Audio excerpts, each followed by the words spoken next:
Speaking about cell phones, we are supposed to be grateful to Allah subhanahu wa ta'ala for the countless bounties that He bestows upon us. The means of communications simply have been made easy by the grace and the leave of Allah subhanahu wa ta'ala. Yes, Allah allowed certain people to invent that and to facilitate that for us, but He allowed this to happen. So this is a gift from Allah subhanahu wa ta'ala. It's very upsetting to utilize this gift to disobey Allah subhanahu wa ta'ala or to cause Allah's anger or wrath. The masajid are the purest places on earth.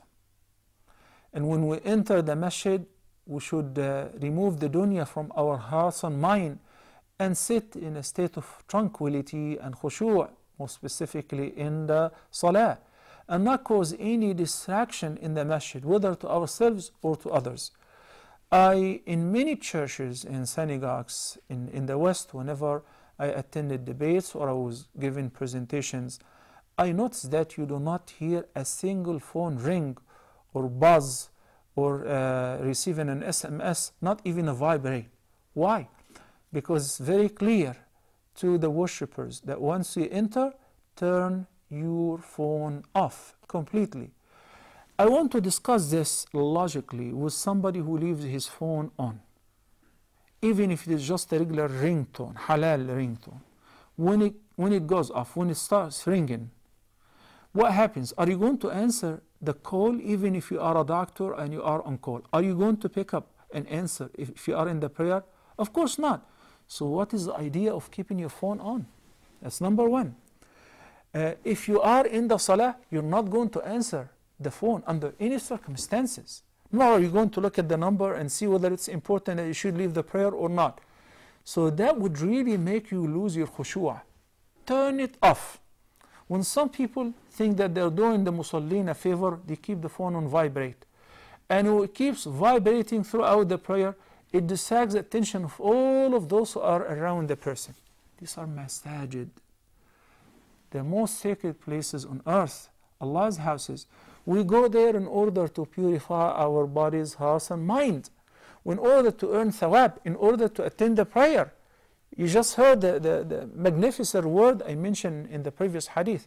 So when you disturb the peace in the masjid, this is lack of fiqh, lack of understanding how to utilize these ni'am and gifts. Now it becomes even more dangerous in the haram. When people are completely distracted, when they are doing tawaf, when they are doing sa'i, when they are sitting waiting for the prayers, then they speak. And because of there is a Quran or adhan, they have to speak out loud. So they shout and they scream.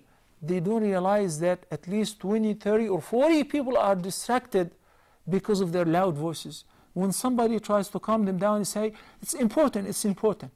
No, it's not important. It is not important. You're here to earn thawab. You end up ruining people's prayers and you collect a lot of sins because of that. Please, for God's sake, whenever you enter any masjid, turn your phone off. As for those who neglect that or forget, because even though I'm saying so, it happens sometimes even if I'm the imam. I keep telling people, make sure that your phone is off, and it happens that I forget my phone and it's still on. What if it starts ringing, if I receive a phone call? Simply reach out to the phone and turn it off. Simply. Can I do that? Would that ruin my prayer? No. Some people, due to lack of fiqh, they say, I cannot touch the phone. If I make a move, the prayer will be invalid. And it keeps ringing and ringing and ringing. Especially when they have music ringtones and their favorite songs. This is a mess. This is a mess. It's simply leave the ringtone like a phone ring, an ordinary one, because it's just a means of communication. Do not keep dua or Quran or adhan on it, because sometimes we go to the bathroom, public bathroom or bathroom at work, and we may forget the phone in our pocket or purse or bags. What happens when it starts reading the Quran? The ring goes off and it starts reading Quran in the bathroom or calling adhan or making dua. It is not befitting. Simply keep it as simple as a regular ringtone. When you enter the masjid, make sure it is completely off. After you finish the prayer, you step outside the masjid, turn it on, and collect the messages. Barakallahu feekum. May Allah guide us what's best.